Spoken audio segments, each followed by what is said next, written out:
ओए भाग मान्छे ल खोइ कहाँ मान्छे खोइ ल ओए छिटो भाग आज स्याप्रु बेचीबाट तिर्सिल नदी बाढी आएको माथि माथि भाग माथि र ओए भाग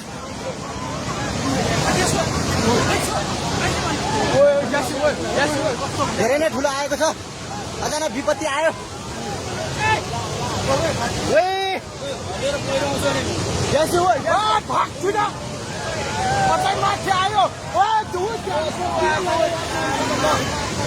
धेरै नै ठुलो आएको छ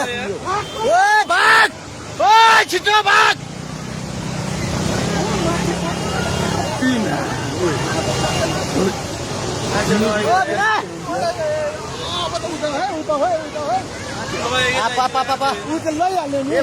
यो ड्याम पनि फुट्छ